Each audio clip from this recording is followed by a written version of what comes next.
You got hit by a car? You always exaggerate things. Who do you think is paying for those hospital bills? Being a housewife must be so easy. Get back home and take care of the house. That's about all you're good for, isn't it? Ugh. The man laughing at me over the phone is sadly my husband, the man I once vowed to spend my life with. Just a few hours ago, a car hit me while I was walking, and I was rushed to the hospital. My husband's first words to me after hearing from the hospital were just that. No husband should ever say things to his wife who just had an accident. But in a few minutes, he would go from laughing to looking pale. My name is Olivia. I'm 40 years old. I've been married to Benjamin for 12 years. As for our relationship... Hey, you're the housewife, right? What's up with this breakfast? Can't you do better? He takes his bad moods out on me, especially in the mornings. On the table are pancakes, coffee, and bacon and eggs. I didn't skimp on anything. Alright, I'll be more careful. Weren't you supposed to leave early today? After years of living together, you learn how to brush off your spouse's moods. He grumbles, but finishes his breakfast and rushes out the door. Finally, I can start my own meal. Lately, he's been increasingly arrogant. I could divorce him, but there's one reason I don't. Don't you get annoyed, Mom? I don't want to marry someone like Dad.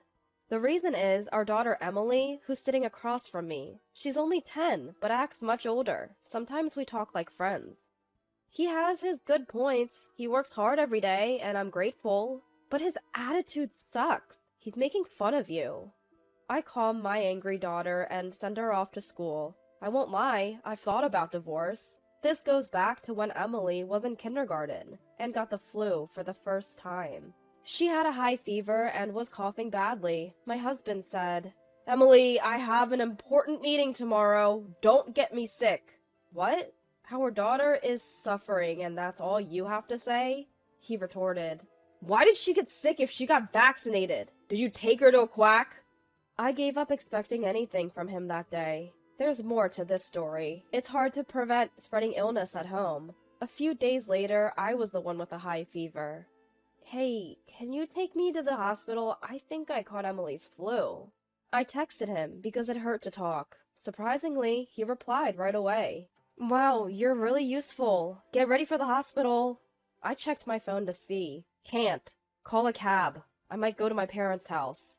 I clenched my phone so hard it could break. I get that he can't just leave work. If you suddenly take time off from work, other people will also be inconvenienced. Still, isn't there a kinder way to say it? I glanced sideways and saw Emily, her fever down, sleeping peacefully. I passed out, relieved that at least she was okay. How long did you sleep? When I woke up, I was in a hospital bed. Olivia, are you okay? My mom and Emily were beside me. Mom said to me as I was dazed, You called and then Emily was screaming, Help, Mom! We were so worried. Didn't you call Benjamin? That's right. Mom came and helped me get to the hospital. Turns out I had the flu and was slightly dehydrated. I had an IV in my arm. I thanked my daughter Emily, who was back to her usual self. Emily, did you call Grandma? Thank you for helping Mom. Seeing her blush made me tear up. Just then, Benjamin burst into the room, out of breath. Olivia, are you okay? Mom must have called him. He was out of breath, probably from running. Benjamin, didn't you notice Olivia was feeling off this morning? What would have happened if Emily hadn't called? You need to pay more attention to your family. Mom was choosing her words carefully, but she was angry. I'm sorry, I didn't realize it was this bad. Don't apologize to me. Apologize to Olivia and Emily. Mom spoke gently, perhaps reassured by my husband's remorseful look. I was angry, but seeing him genuinely sorry made me forgive him. His attitude improved a bit after that, but he still belittled me sometimes. And for the past year, I've had another concern. I've started a fixed deposit account through a friend who works at a bank. The interest rate is good, so cut back on spending, okay? Like Emily's dance classes. Do we really need that? Hold on, why are you making such important decisions without me? And Emily is not quitting dance. She was shy, and it's the first thing she wanted to do on her own. I couldn't help but get emotional. Emily had said she wanted to dance like the performers we saw at an event when she was in 2nd grade. That's how we started. She's made lots of friends and become more outgoing since she started dancing. especially with Mia, who's the same age. I'm also friends with Mia's mom. Despite this, Benjamin said, "You wouldn't understand complicated financial stuff. But fine, Emily can continue her lessons. Just manage the budget." I quit my job after Emily was born, but it wasn't my choice. I used to work as an office clerk. After maternity leave, I returned to work only to get frequent calls from the childcare center because Emily was sick. I took time off each time and quickly used up all my paid time off. "Can you pick up Emily sometimes? It's hard for me to take time off." I asked Benjamin for help. I thought it was strange to ask such a thing, but he joked. "Me? No, guys at my work leave early for childcare. Isn't that the wife's job?" I was stunned. There's no such thing as roles, okay? In my family, you're the only wife who works. Your mom stayed home, right? I want you to stay home. That's what I was told, so I quit my job. I was worried about my income, but that didn't mean I couldn't make a living. There are also good points about it. We managed financially, and I was relieved to have more time for Emily and myself. I was also happy to be able to spend more time with Emily. Of course, she also has some bad points. But Benjamin stopped helping at home and acted like he was the sole provider. I suggested going back to work now that Emily is older, but he wasn't interested. Being a housewife is a lot of work. If it were a paid job, it would be worth a lot. He doesn't appreciate me enough. Then a life-changing event happened. Usual time, usual path. I was walking home from shopping, carrying heavy bags. I heard a car horn from behind. I turned around too late. A car was speeding toward me. My bags scattered around me. I fell on my butt in shock and then lost consciousness. When I woke up, I was in a hospital bed. My teary-eyed daughter Emily and Mom were by my side. I feel like this has happened before. Did I get the flu again? "Grandma, is Mom losing her mind?" Both looked worried as I mumbled in my daze. The attending physician, a woman, spoke gently. "Emily, calm down. Your mom will be fine. Olivia, do you understand? You were in a car accident." Apparently, the driver had dozed off. The car grazed my shoulder before crashing into a pole. Had I been a few steps ahead, I probably wouldn't be alive. I was horrified when I heard that story. The room fell silent when the phone rang. Mom took my phone from my bag and put it on speaker. "Hey, Olivia, got a call from the hospital. You're fine, right? You're always so sturdy." The room went quiet. He kept talking, oblivious to the silence. "Stop exaggerating! Who do you think is paying for this hospital stay? Hurry back and take care of the house. That's all you're good for." Is this how you talk to your wife, who just had an accident? Something snapped inside me. I heard the sound of something snapping inside me. I glanced at Mom, her fists trembling. "Are you there? Olivia, answer me!" My body tenses up to say something back. I was about to respond when someone else beat me to it. "Are you the husband? I'm Melissa, the attending physician." Yes. How's my wife?" He seemed surprised, probably thinking he was alone with me. Apparently the same was true of the doctors. "Too late for apologies. I heard how you spoke to Mrs. Olivia. She'd be better off without you." He exploded. "Who do you think you are? Just a female doctor acting high and mighty." "I'm Olivia's attending physician, Melissa. As I mentioned, my daughter Mia attends the same dance class as Emily." Oh, I see." My husband, always wanting to look good, was at a loss for words. Mia's mom is a doctor at this hospital. I'm sure she told her husband, but he probably wasn't listening with her right ear and her left ear anyway. "I was planning to divorce you later, but I don't need you anymore.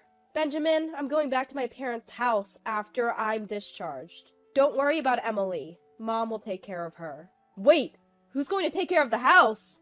I felt nothing but disgust for him. Emily chimed in. "Who'll take care of the house? What about you? Is there a rule that says you can't do housework? And what you said earlier was disappointing. You're an embarrassment." A pathetic husband who is told this much by his own daughter. "But I think your mother-in-law and father-in-law will be inconvenienced by you barging in, right? If you find out, then think again." Mom, who had been silent, finally spoke. "Hello, Benjamin. This is Olivia's mom. We don't mind at all. Don't worry about it.